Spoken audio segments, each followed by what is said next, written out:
I was at first as outraged as everybody else by the Pope's opening remarks as soon as he landed in Edinburgh, blaming atheists for the atrocities of Hitler and the others of the 20th century.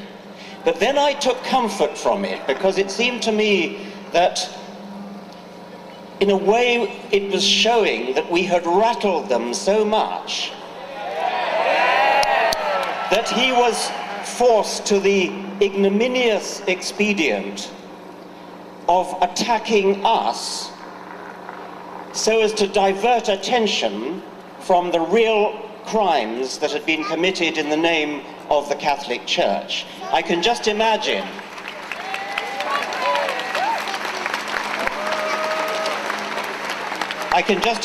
the discussions in the corridors of Vatican power. How are we going to distract them from buggering boys?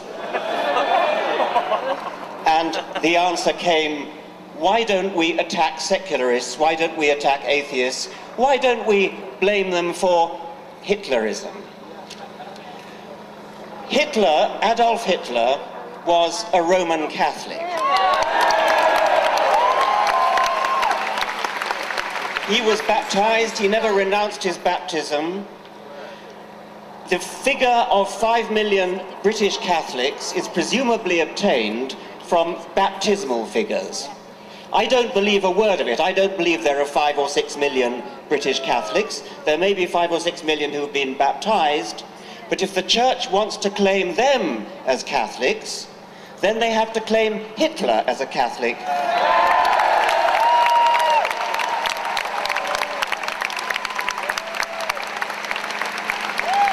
At very least, Hitler believed in a personified providence. He often spoke of it, and it was presumably the same providence that was invoked by the Cardinal Archbishop of Munich in 1939, when Hitler escaped assassination and the Cardinal ordered a special Te Deum in Munich Cathedral, quote, to thank divine providence in the name of the Archdiocese for the Führer's fortunate escape. I'm going to read a speech made in Munich, the heart of Catholic Bavaria, in 1922, and I leave you to guess whose speech it is. My feeling as a Christian points me to my Lord and Saviour as a fighter. It points me to the man who once in loneliness, surrounded by a few followers, recognized these Jews for what they were and summoned men to fight against them, and who, God's truth, was greatest not as a sufferer, but as a fighter. In boundless love as a Christian and as a man, I read through the passage which tells how the Lord at last rose in his might and seized the scourge to drive out of the temple the brood of vipers and adders. How terrific was his fight against the Jewish poison. Today, after 2,000 years, with deepest emotion, I recognize more profoundly than ever before the fact that it was for this that he had to shed his blood upon the cross. That was one of numerous speeches by Adolf Hitler, passages in Mein Kampf, where Adolf Hitler invoked his own Roman Catholic Christianity. No wonder he received such warm support from within the Catholic hierarchy of Germany.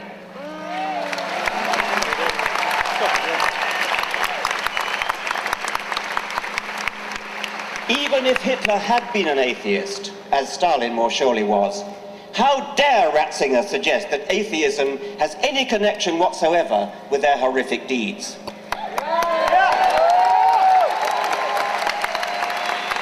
Any more than Hitler's and Stalin's non-belief in leprechauns or unicorns, any more than their sporting a moustache along with Franco and Saddam Hussein. There is no logical pathway from atheism to wickedness, unless, that is, unless you are steeped in the vile obscenity at the heart of Catholic theology. I refer to the doctrine of original sin. These people believe, and they teach this to tiny children, at the same time as they teach them the terrifying falsehood of hell, that every baby is born in sin. That would be Adam's sin, by the way. Adam, who, as they themselves now admit, never actually existed. Original sin means that from the moment we are born, we are wicked, corrupt, damned, unless we believe in their God, or unless we fall for the carrot of heaven and the stick of hell. That, ladies and gentlemen, is the disgusting theory that leads them to presume that it was godlessness that made Hitler and Stalin the monsters that they were. We are all monsters unless redeemed by Jesus. What a revolting, depraved, inhuman theory to base your life on. That's the theory of benefit.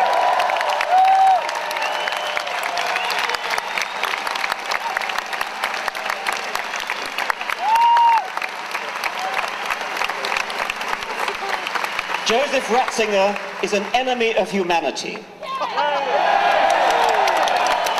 He's an enemy of children whose bodies he's allowed to be raped and whose minds he is encouraged to be infected with guilt.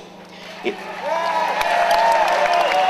embarrassingly clear that the Church is less concerned with saving child bodies from rapists than with saving priestly souls from hell, and most concerned with saving the long-term reputation of the Church itself.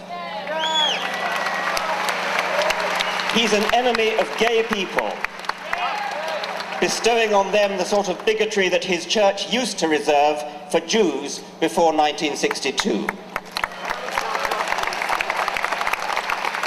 He's an enemy of women, barring them from the priesthood, as though a penis were an essential tool for pastoral duties.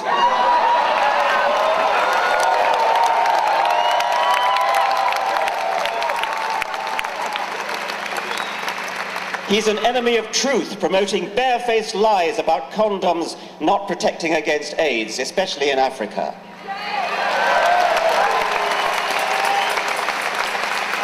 He's an enemy of the poorest people on the planet, condemning them to inflated families that they cannot feed, and so keeping them in the bondage of perpetual poverty. A poverty which sits ill beside the obscene wealth of the Vatican. He's an enemy of science, obstructing vital stem cell research on grounds not of true morality, but of pre-scientific superstition.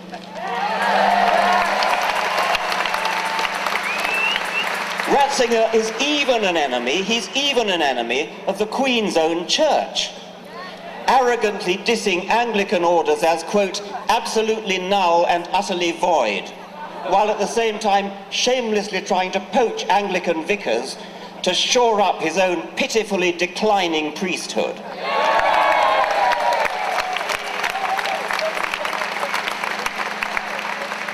Finally, perhaps of most personal concern to me, Ratzinger is an enemy of education.